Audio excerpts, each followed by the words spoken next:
எல்லோருக்கும் வணக்கம். நான் உங்கள் கோவிந்த். நான் ஆம்பி ரிஜிஸ்டர்ட் மியூச்சுவல் ஃபண்ட் டிஸ்ட்ரிபியூட்டர் பண முதலீடு சேனலுக்கு உங்கள் அனைவரையும் வரவேற்கிறேன்.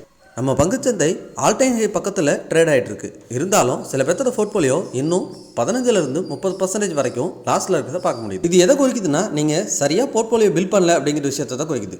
மார்க்கெட்டில் இன்னும் ஆப்பர்ச்சுனிட்டி நிறைய இருக்குது. மியூச்சுவல் ஃபண்டில் இன்வெஸ்ட் பண்ணுறதுக்கான சிறந்த வாய்ப்புகள்லாம் இன்னும் நிறைய இருக்குது. அதை இந்த வீடியோவில் பார்ப்போம். அதுக்கு முன்னாடி இந்த வாரம் மார்க்கெட்டில் என்ன நடந்ததுன்னு பார்த்துடலாம். நிஃப்டி வழக்கம் போல் 24,400 அண்ட் 25,100 இந்த ரெண்டு ரேஞ்சையும் இன்னும் பிரேக் பண்ணல. இந்த ரேஞ்சுக்குள்ளேயே தான் அப்ஸ் அண்ட் டவுன்ஸ்னு கீழே மேலேயும் ட்ரேட் ஆகிட்டு இருக்கு. ஒரு சைட்வேஸ் மார்க்கெட்டுன்னே சொல்லலாம். ஸோ இது எப்போ பிரேக் ஆகுதோ அதுக்கப்புறம் தான் ஒரு ட்ரெண்டிங் மார்க்கெட்டாக மாறும். ஒரு நல்ல அப் மூவோ அல்லது டவுன் மூவோ கிடைக்கிறதுக்கு நிறைய சான்ஸ் இருக்குது. ஸோ அப் சைட் மூவ் ஆகுதா இல்லை டவுன் சைட் மூவ் ஆகுதுங்கிறத நம்மளும் 2 வீக்ஸாக வெயிட் பண்ணிட்டு தான் இருக்கிறோம். ஆனால் மார்க்கெட்டு அதுக்கான வாய்ப்பை இன்னமும் கொடுக்காமலே இருக்குது. ஆனால் ரொம்ப நாள் இந்த மாதிரி நீடிக்க முடியாது. ஏதாவது ஒரு சைடு பிரேக் ஆகி தான் ஆகும். இந்த வாரமாவது பிரேக் பண்ணதான்னு வெயிட் பண்ணி பார்ப்போம். செக்டார் வைஸ் பார்க்கும்போது சில செக்டாரில் மட்டும் புல்லிஷ் மொமெண்டம் கிரியேட் ஆகிருக்கு. பேங்கிங்கில் பார்த்தீங்கன்னா அதனோட ஆல் டைம் ஹையை பிரேக் பண்ணி புது உச்சத்தில் க்ளோஸ் வச்சிருக்காங்க. So last week banking related எல்லா ஸ்டாக்ஸுமே ஒரு நல்ல மொமெண்டமோட ஒரு புல்லிஷாக முடிஞ்சதை நம்மளால் பார்க்க முடியுது. இதுக்கப்புறம் பார்த்தீங்கன்னா PSC bank index, public sector பேங்க்ஸும் பார்த்தீங்கன்னா நல்ல மூவ்மெண்ட் கொடுத்துருந்துச்சு. லாஸ்ட் வீக்கே பேசியிருந்தோம் இது பிரேக் அவுட் ஆயிருக்குன்னு. இந்த வாரமும் அடுத்த லெவலுக்கு போயிருக்கு. அடுத்ததாக மெட்டல் இண்டெக்ஸும் பார்த்தீங்கன்னா ஒரு புல்லிஷ் கேண்டிலோட பிரிண்ட் ஆயிருக்கு. ஸோ அதனால் metal and BSc bank related stocks எல்லாம் ஃபோக்கஸ் பண்ணலாம். மற்ற எல்லா இண்டெக்ஸும் அதோட ரெசிஸ்டன்ஸை இன்னும் பிரேக் பண்ணாமல் இருக்குது. எக்ஸாம்பிளுக்கு இப்போ ஐடி இண்டெக்ஸ் எடுத்துக்கலாம். ஐடி இண்டெக்ஸ் பார்த்தீங்கன்னா லாஸ்ட் வீக் நம்ம பேசுனது தான் இந்த ரெசிஸ்டன்ஸ் ஜோனை இன்னும் பிரேக் பண்ணல, அதோட லோவில் தான் இருக்குது. ஸோ ஐடி ரிலேட்டட் ஸ்டாக்ஸ்லாம் இன்னமும் லோவில் தான் இருக்குது. உங்களோட ஃபினான்ஷியல் அட்வைஸரை டிஸ்கஸ் பண்ணிட்டு நீங்கள் முதலீடுக்கு யூஸ் பண்ணிக்கலாம். தென் அடுத்ததாக பார்த்தீங்கன்னா ஃபார்மா இண்டெக்ஸும் பார்த்தீங்கன்னா ஒரு புல்லிஷ் கேண்டில் பிரிண்டாக இருந்தாலும் அந்த ரெசிஸ்டன்ஸை இன்னுமே பிரேக் ஆக முடியல. அடுத்தது ஆட்டோ இண்டெக்ஸும் பார்த்தீங்கன்னா அந்த ரெசிஸ்டன்ஸை இன்னும் பிரேக் பண்ணலை. ஆனால் ஒரு புல்லிஷ் கேண்டில் பிரிண்ட் ஆயிருக்கு. என்னதான் பிரிண்ட் ஆயிருந்தாலும் அந்த ரெசிஸ்டன்ஸை பிரேக் பண்ணால் தான் ஒரு மொமெண்டம் கிடைக்கும். அது வரைக்கும் இந்த சைட்வேஸில் இருக்கிறதுக்கு நிறைய வாய்ப்பு இருக்குது. தென் நம்ம எஃப்எம்சிஜி இண்டெக்ஸும் பார்த்தீங்கன்னா அந்த ரெசிஸ்டன்ஸை இன்னுமே பிரேக் பண்ணல. ஸோ அதுக்கு கீழே தான் ட்ரேட் ஆகிட்டு இருக்கு. போன வீடியோவில் நம்ம மிட் கேப் பற்றிட்டு பார்க்கல, ஸ்மால் கேப் பற்றியும் பார்க்கல. ஸோ மிட் கேப் இண்டெக்ஸ் பார்த்தீங்கன்னா ஒரு நல்ல புல்லிஷ் கேண்டிலோட பிரிண்ட் ஆயிருக்கு. இருந்தாலும் அதனோட ஆல் டைம் ஹை பக்கத்துக்கு வந்துருச்சு. ஆல் டைம் ஹை பிரேக் பண்ணால் அடுத்த ரேலிக்கு மிட் கேப் இண்டெக்ஸ் ஸ்டார்ட் ஆகிடும். அல்லது ரெசிஸ்டன்ஸை தொட்டுட்டு ஒரு கரெக்ஷன் வரதுக்கும் சான்சஸ் இருக்கும். சேம் இதே போல தான் ஸ்மால் கேப் இண்டெக்ஸும் பார்த்தீங்கன்னா லாஸ்ட் டைம் அவங்க போட்ட ரெசிஸ்டன்ஸை பிரேக் பண்ணி க்ளோஸ் வச்சிருக்காங்க.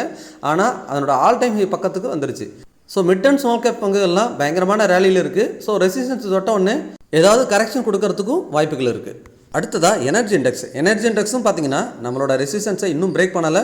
ஸோ அது கீழே தான் இருக்குது. ஸோ இந்த மாதிரி எந்தெந்த செக்டார்ஸ்லாம் லோவில் இருக்கோ அந்த செக்டார்ஸில் இன்னும் முதலீட்டு வாய்ப்புகள் நிறைய இருக்குது. உங்களோட ஃபினான்ஷியல் அட்வைஸரை கன்சிடர் பண்ணிட்டு இந்த மாதிரி செக்டார்ஸில் இன்னும் முதலீடு பண்ணுறது உங்களுக்கு அதிக லாபத்தை கொடுக்கறதுக்கு நிறைய சான்சஸ் இருக்குது. இப்போ நம்ம மியூச்சுவல் ஃபண்டில் ஏன் முதலீடு பண்ணுறதுக்கு நிறைய சான்சஸ் இருக்குது அப்படிங்கிறத பார்ப்போம்.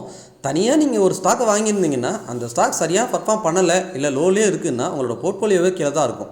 ஆனால் மியூச்சுவல் ஃபண்டில் அந்த மாதிரி இருக்கவே இருக்காது. நீண்ட காலத்துக்கு அதனோட ப்ரைஸை லோவில் வச்சிருக்கவே முடியாது. ஆட்டோமேட்டிக்காக மார்க்கெட் மூவ் ஆகும்போது மேலே மூவ் ஆகிட்டே தான் இருக்கும். இது எப்படிங்கிறத பார்க்குறதுக்கு ஏதாவது ஒரு சின்ன எக்ஸாம்பிள் பார்த்துடலாம். நான் Motilal Oswal mid cap fund எடுத்து வச்சுருக்கேன். ஜஸ்ட் இது ஒரு எக்ஸாம்பிளுக்காக தான். இது ஒரு எந்த ஃபண்ட் சஜெக்ஷனும் கிடையாது. இந்த மியூச்சுவல் ஃபண்டோட ஒரு 10 வருஷ டேட்டாவை நம்ம எடுத்து பார்ப்போம். அதனோட ரிட்டர்ன்ஸ் எப்படி இயர் ஆன் இயர் இருக்குன்னு. இது வரைக்கும் பார்த்தீங்கன்னா 2018 தான் அது ஒரு 12% மைனஸில் கொடுத்துருக்காங்க. இன்பிட்வீனில் அந்த 10 வருஷத்தில் மைனஸே கிடையாது. அந்த ஒரு வருஷத்துக்கு அப்புறம் இப்போ 2025 இப்போ 11% மைனஸில் உங்களுக்கு ரிட்டர்ன் காட்டிகிட்டு இருக்குது. ஸோ எப்படி ஒரு ஃபண்டு இந்த மாதிரி பர்ஃபார்ம் பண்ணிகிட்டு இருக்குன்னா, இன்பிட்வீன் ஏதாவது ஒரு குவார்ட்டரில் உங்களுக்கு மைனஸில் இருக்கும். இங்கே பார்த்தீங்கன்னா 2023 ஃபஸ்ட் குவார்ட்டர் ஒரு 2% மைனஸில் இருக்குது. ஸோ ஆனால் ஓவரால் இயர் பார்த்தீங்கன்னா ப்ளஸ்லேயே இருந்துகிட்டு இருக்கும். அதனால் இந்த ஃபண்டு நல்லாவே பர்ஃபார்ம் பண்ணிகிட்டு இருக்குது. இப்போ நிஃப்டியை பார்த்தீங்கன்னா சேம் டைம் பீரியடில், அதாவது செப்டம்பர்லேருந்து அப் டு ஏப்ரல் வரைக்கும் பார்த்தீங்கன்னா ஒரு 17% கரெக்டாக இருந்தது. ஸோ இந்த கரெக்ஷனுக்கு அப்புறம் இப்போ லாஸ்ட் 1 மந்த்லேயே மார்க்கெட் ஏறக்குறைய ஒரு 13% கிட்ட அதில் ரெக்கவரியாக முடிஞ்சிருக்கு. நீங்கள் அதை பார்த்துட்டு இருந்திருப்பீங்க. இந்த ஃபண்டும் ஏறக்குறைய ஃபஸ்ட் குவார்ட்டரில் நல்லா ஃபாலோ இருந்திருக்கும். அதுக்கப்புறம் இப்போ ரெக்கவர் ஆகி வெறும் 11% லாஸில் தான் இருக்குது. ஸோ ஆனாலும் நிஃப்டியை விட இது இன்னும் அதிகமான லாஸில் இருக்குது. அது ஏன் அப்படிங்கிறது இந்த ஃபண்டில் செக் பண்ணலாம். இங்கே பார்த்தீங்கன்னா ஃபஸ்ட் குவார்ட்டரில், அதாவது ஜனவரி, பிப்ரவரி, மார்ச் இந்த டைம் பீரியடில் 17% வரைக்கும் இந்த ஃபண்டும் ஃபாலோ ஆயிருக்கு. நிஃப்டி எவ்வளோ ஃபாலோ இருந்ததோ ஈக்குவலாக அதுவும் ஃபாலோ ஆயிருக்கு. ஆனால் அடுத்த குவார்ட்டர் ஃபஸ்ட் மந்த், அதாவது மே மந்த் பார்த்தீங்கன்னா நிஃப்டி ரெக்கவரி ஆயிருந்தது 10%, 13%, இதுவும் 10% ரெக்கவரி ஆயிருக்கு. ஸோ நிஃப்டியை கம்பேர் பண்ணும்போது கொஞ்சம் கம்மியாக தான் ரெக்கவரி ஆயிருக்கு. அது ஏங்கிறத அவங்களோட போர்ட்ஃபோலியோ செக் பண்ணி உங்களுக்கு காட்டுறேன்.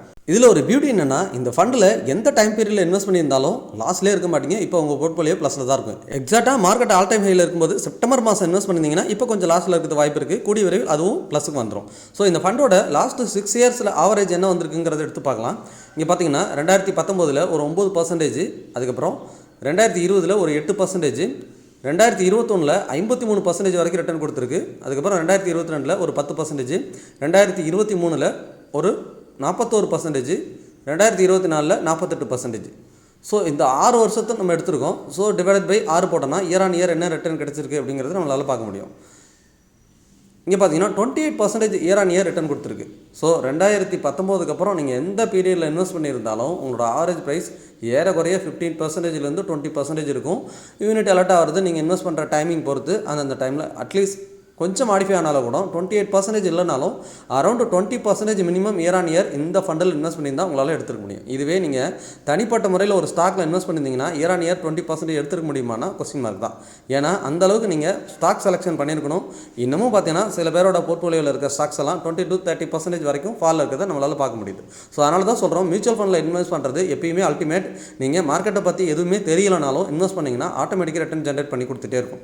நமக்காக அந்த ஃபண்ட் மேனேஜர் ஒர்க் பண்ணிட்டு இருப்பார். இல்லை இண்டெக்ஸ் ஃபண்டில் இருந்தாலும் இண்டெக்ஸ் மூவ் ஆகிறப்ப நமக்கு மேலே வந்துகிட்டே இருக்கும். ஸோ இந்த ஃபண்டு ரிட்டர்ன் எப்படி கொடுத்துட்டு இவங்க என்ன போர்ட்ஃபோலியோ மேனேஜ் பண்ணுறாங்கிறத ஜஸ்ட் ஒரு கிளான்ஸ் பார்த்துடலாம். இந்த ஃபண்டு முதலீடு பண்ணிருக்க டாப் 10 ஸ்டாக் பார்த்தீங்கன்னா பர்சிஸ்டன்ட் சிஸ்டம், கோ4ஜி, கல்யாண் ஜுவல்லரி, பாலிகேப், ட்ரெண்ட், அதுக்கப்புறம் மேக்ஸ் ஹெல்த் கேர், இந்த மாதிரி செக்டர்ஸில் இந்த மாதிரி ஸ்டாக்ஸில் முதலீடு பண்ணியிருக்காங்க.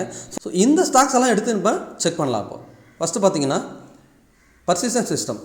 இந்த ஸ்டாக் பார்த்தீங்கன்னா அதனோட ஆல் டைம் ஹைலேருந்து நல்லாவே ஃபால் ஆகிருக்கு. ஏறக்குறைய உங்களுக்கு 30% மேலே ஃபால் ஆகிருக்கு. ஏறக்குறை 34% வரைக்கும் ஃபால் ஆகிருக்கு. இப்போ அங்கேருந்து நல்லா ரெக்கவர் ஆகி 33% வரைக்கும் அப் ஆகிடுச்சு. ஒருவேளை இந்த பர்சிஸ்டன்ட் சிஸ்டம் இந்த ஸ்டாக்கை நீங்கள் ஆல் டைம் ஹையில் வாங்கியிருந்தீங்கன்னா இன்னுமே அந்த ஸ்டாக் வந்து மைனஸில் தான் இருக்கும். நீங்கள் ப்ளஸில் இருந்திருக்க மாட்டீங்க. இதுதான் மியூச்சுவல் ஃபண்டுக்கும் ஸ்டாக்ஸுக்கும் உள்ள டிஃப்ரென்ஸு. சேம் லைக் அடுத்து கோ4ஜ் பார்த்தலாம். கோ4ஜும் ஒரு ஃபேண்டாஸ்டிக் ரேலி கொடுத்துருக்கு ரீசெண்ட் டைமில். இங்கே பாருங்கள், ஆல் டைம் ஹைலேருந்து நல்லா ஃபால் ஆகிட்டு நிஃப்டி ரெக்கவரி ஆகும்போது செம ஃபாஸ்ட்டாக அது கூடயே ரெக்கவரி ஆகி வந்துட்டுருக்கு. ஸோ அதுக்கப்புறம் நம்ம பார்க்கக்கூடிய ஸ்டாக் பார்த்தீங்கன்னா கல்யாண் ஜுவல்லரி இன்னுமே டவுனில் தான் இருக்குது.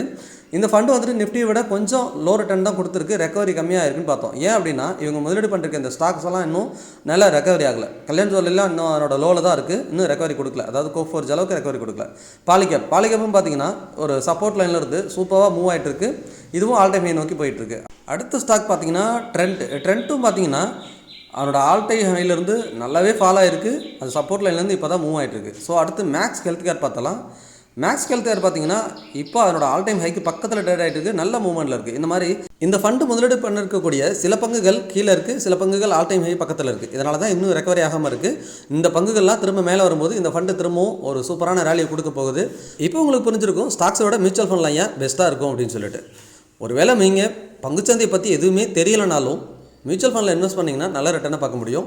நிஃப்டி பார்த்தீங்கன்னா இந்த ரேஞ்ச் பவுண்டில் ஏதாவது ஒரு சைடு கட்டாயமாக பிரேக் அவுட் ஆகும். வெயிட் பண்ணுங்கள். இந்த பிரேக் அவுட் நடந்ததுக்கப்புறம் அடுத்த ரேலி ஸ்டார்ட் ஆகிடும். உங்களோட ஃபினான்ஷியல் அட்வைசரை டிஸ்கஸ் பண்ணிட்டு கட்டாயமாக இன்னமும் வாய்ப்பு நிறைய இருக்குது, முதலீடு பண்ணலாம். மியூச்சுவல் ஃபண்ட்லையும் சரி, நிறைய ஸ்டாக்ஸும் சரி லோ லெவலில் தான் இருக்குது.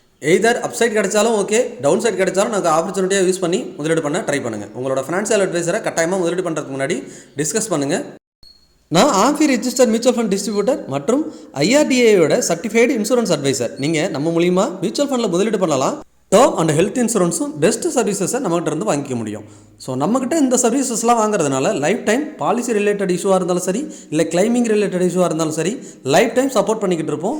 அதுக்கு நீங்கள் டிஸ்பிளேல தெரியுற வாட்ஸ்அப் நம்பர் அல்லது மெயில் ஐடி மூலிமா என்ன தொடர்பு கொள்ளலாம். அல்லது டிஸ்கிரிப்ஷனில் இருக்க கூகுள் ஃபார்ம் ஃபில் பண்ணுங்கள், நான் உங்களை தொடர்பு கொள்வேன். பங்கு சந்தை தொடர்பான டெய்லி அப்டேட்டுக்கு டிஸ்கிரிப்ஷனில் இருக்க டெலிகிராம் சேனல் லிங்க் சர்ச் பண்ணி ஜாயின் பண்ணுங்கள். இந்த வீடியோ கட்டாயமாக உங்களுக்கு பிடிச்சிருக்குன்னு நம்புறேன். மறக்காமல் நம்ம சேனலை சப்ஸ்கிரைப் பண்ணுங்கள். உங்களோட ஃப்ரெண்ட்ஸ் அண்ட் ஃபேமிலிக்கும் ஷேர் பண்ணுங்கள். மீண்டும் ஒரு நல்ல வீடியோவில் சந்திக்கிறேன். உங்கள் கோவிந்த்.